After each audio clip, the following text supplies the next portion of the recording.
IPL தொடரில் மீண்டும் champion பட்டத்தை வெல்லும் நோக்கில் சிஎஸ்கே அணி பல்வேறு மாற்றங்களை மேற்கொள்ள திட்டமிட்டு வருகிறது.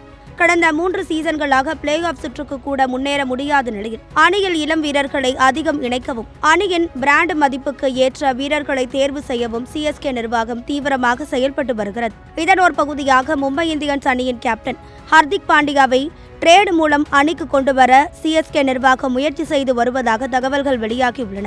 ஹர்திக் பாண்டியா கடந்த சீசனிலேயே மும்பை அணியில் இருந்து விலகும் முடிவை எடுத்ததாகவும் அதேபோல் மும்பை அணியும் அவரை தொடர்ந்து தக்க வைக்க ஆர்வம் காட்டவில்லை என்றும் கூறப்படுகிறது. இதனால் அவரை நேரடியாக விடுவிப்பதற்கு பதிலாக ட்ரேட் செய்து அதற்கு பதிலாக திறமையான வீரர்களை பெற மும்பை அணி திட்டமிட்டுள்ளதாக தகவல் வெளியாகியுள்ளது. ட்ரேட் செய்யும் போது சம்பந்தப்பட்ட வீரரின் சம்மதம் அவசியம் என்பதால் ஹர்திக் பாண்டியாவின் விருப்பமும் முக்கியமானதாக பார்க்கப்படுகிறது. அவர் சிஎஸ்கே அணிக்காக விளையாட விருப்பம் தெரிவித்துள்ளதாக கூறப்படும் நிலையில் சென்னை அணி நிர்வாகம் அவருடன் பேச்சுவார்த்தை நடத்தி வருவதாக தகவல்கள் தெரிவிக்கின்றன.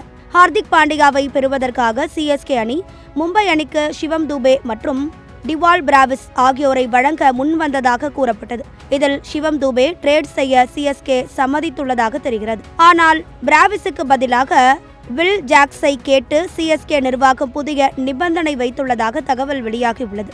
இதனால் பிராவிஸை விடுவிப்பதா அல்லது வில் ஜாக்ஸை பரிசீலிப்பதா என்பது குறித்து மும்பை அணி நிர்வாகம் மீண்டும் ஆலோசனை செய்து வருவதாக தெரிகிறது. மும்பை அணிக்கு அக்சர் பட்டேல், ரிங்கு சிங் போன்ற வீரர்களை உருவாக்கும் திறன் இருப்பதால் தற்போது அதிக தாக்கத்தை ஏற்படுத்தக்கூடிய வீரர்களை பெறுவதில் கவனம் செலுத்தி வருகிறது. அதனால் சிவம் துபே மற்றும் பிராவிஸ் போன்ற வீரர்கள் மீது மும்பை அணி ஆர்வம் காட்டுகிறது. இதற்கிடையில் ஹர்திக் பாண்டியா மஞ்சள் நிற காரில் இருந்து இறங்கும் புகைப்படத்தை மஞ்சள் நிற இதயத்துடன் பகிர்ந்தது ரசிகர்கள் மத்தியில் புதிய யூகங்களை ஏற்படுத்தியுள்ளது.